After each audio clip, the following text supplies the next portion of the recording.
Udhna police સ્ટેશને 11/6/2025ના રોજ દક્ષેશ્વર પાસે એક યુવકની લાશ મળેલ, જેમાં એડીની તપાસમાં હત્યાનો બનાવ દાખલ કરેલ છે।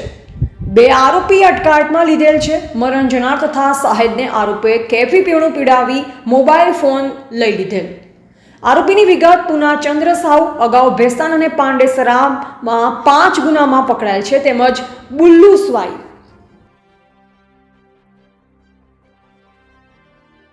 ઉધના પોલીસ સ્ટેશન વિસ્તારમાં લક્ષ્મીનારાયણ ઇન્ડસ્ટ્રી એરિયા છે। આ ઇન્ડસ્ટ્રીયલ એરિયામાં ગઈ 11 તારીખે સવારે પોલીસને એક કોલ આવ્યો। પોલીસે ત્યાં જઈને ચેક કર્યું તો ત્યાં એક બોડી પડેલી હતી। પછી તેને આઈડેન્ટિફાઈ કર્યું, એ સંતોષ કુમાર નામના એક વ્યક્તિની બોડી હતી। મરણ જનાર તરીકે સંતોષ કુમાર હોય એને તરત અમે પીએમ માટેની ડેડ બોડી મોકલી આપી। આ ડેડ બોડીનું પીએમ ચાલતું હતું અને એની સાથે અન્ય એક વ્યક્તિ કૃષ્ણા, જેનો મિત્ર હતો, એ પણ ત્યાં હાજર હતો। એ પણ એની પણ હોસ્પિટલાઇઝ કરવામાં આવ્યો હતો જે તે વખતે। અને ઘણા સમય બાદ, મતલબ 24 કલાક બાદ ત્યારે રિલીફ થયો હોસ્પિટલથી। પછી પોલીસે એની પૂછપરછ કરી હતી। પૂછપરછમાં કેટલીક હકીકતો પોલીસની સામે આવી। પોલીસે એને જે વસ્તુઓ સામે આવી એને સીસીટીવી થ્રુ ફોલો કર્યા અને બીજી જાણકારી મેળવી। જાણકારી મેળવ્યા બાદ એવું કન્ફર્મ થયું કે આ ઘટનામાં પુન્નુ કરીને એક વ્યક્તિ છે અને એની સાથે એનો મિત્ર છે લુલ્લુ। પુન્ના લક્ષ્મીધર સાહુ કરીને છે કે જેના વિરુદ્ધ અગાઉ પણ કેફી દ્રવ્ય પીવડાવી અને લોકો પાસેથી વસ્તુઓ લઈ જવી, ચોરી લેવી અથવા લૂંટ કરવી, આ પ્રકારના ગુનાઓ સામેલ છે એના વિરુદ્ધ। એવા 4 ગુનાઓ એના વિરુદ્ધ હતા, એટલે પોલીસનો શક વધારે મજબૂત થયો હતો।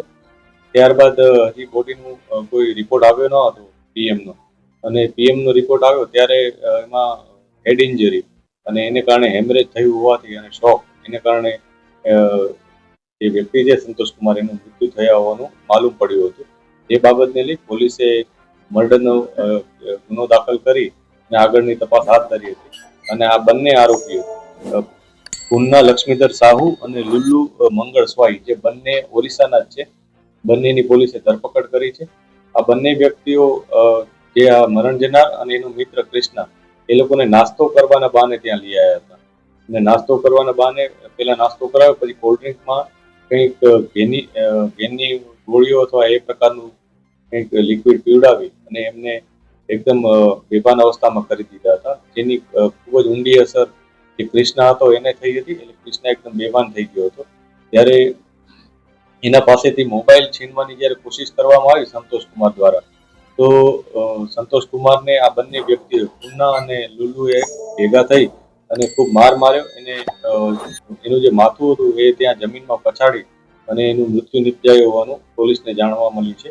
એટલે પોલીસે આ ગુનો નોંધી અને બંને આરોપીની ધરપકડ કરી